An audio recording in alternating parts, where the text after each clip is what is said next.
Hey guys, welcome back to Gretchen's Bakery. If Christmas had a flavor all its own, it would be this cheesecake.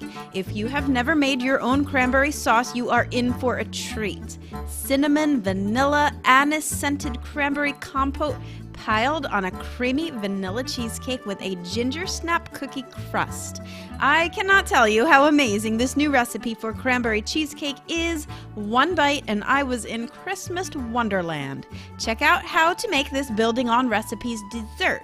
What do I mean by building on recipes? Well, first we have to make a couple of recipes before we get to the final, and that would be Gingersnap cookies and then of course the cranberry compote. Now for the cranberry compote. I do have these cranberries that are from Cape Cod Select, and they are really superior to the cranberries that I have used in the past.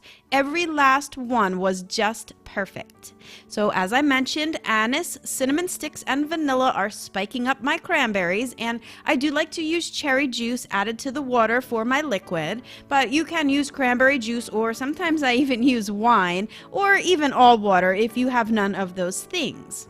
I also love a hint of orange in my cranberry sauce. So first get the liquids, sugar, anise, cinnamon sticks, and orange zest into a pot on high heat. And if you are using a vanilla bean, you would add that now.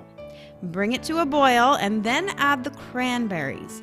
Bring it back up to a boil, and then you're going to reduce the heat to low and let the whole thing simmer down for about 20 to 30 minutes. You will see that the berries are going to start to pop and the sauce will naturally thicken up. Cranberries are high in natural pectin, so this sauce will thicken all on its own, the more you cook it and then once it cools. Add in the juice from that orange and then the vanilla extract if you were not using the bean. Then be sure to fish out those cinnamon sticks and the anise pods and then transfer the whole thing to a bowl to cool. Now we can prepare the cheesecake, but first the Gingersnap cookie crust. Crush up enough ginger snaps to make about 1.5 cups, and I know it looks like I just used 1 cup here, but I did add more to make enough for my 7-inch pan. Add the coconut oil and then just mix it to combine. Press it into the bottom of a greased and parchment-lined pan and then freeze it while you prepare the cheesecake batter. You will need vegan cream cheese, egg replacer and water, vegan sour cream, granulated sugar, and vanilla extract. Combine the warm water and the egg replacer and let it stand for a couple of minutes. Now get the cream cheese mixing smooth and then add the granulated sugar. You see here that I have the Metro Blade attachment, and it does make my life so much easier. I don't even have to stop to scrape the bottom and the sides of the bowl. But if you do not have this attachment, be sure to do so for an even and non-lumpy cream cheese mix. Add the sour cream and then the egg replacer and then the vanilla last.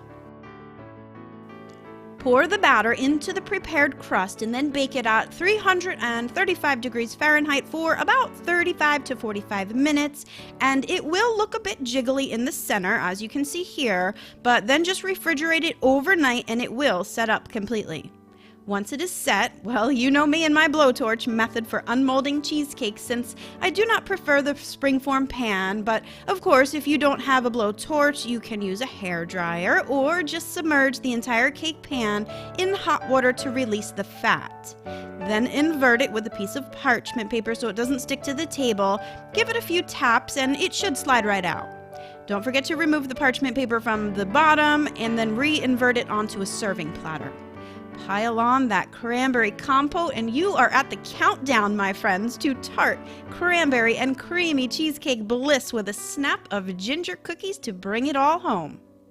I do hope you will try this recipe, and I know you're just going to love it. So head on over to gretchensbakery.com to grab the recipes, and don't forget to give me a like if you liked this video. I would love it if you would subscribe here to my channel for more great vegan recipes coming soon.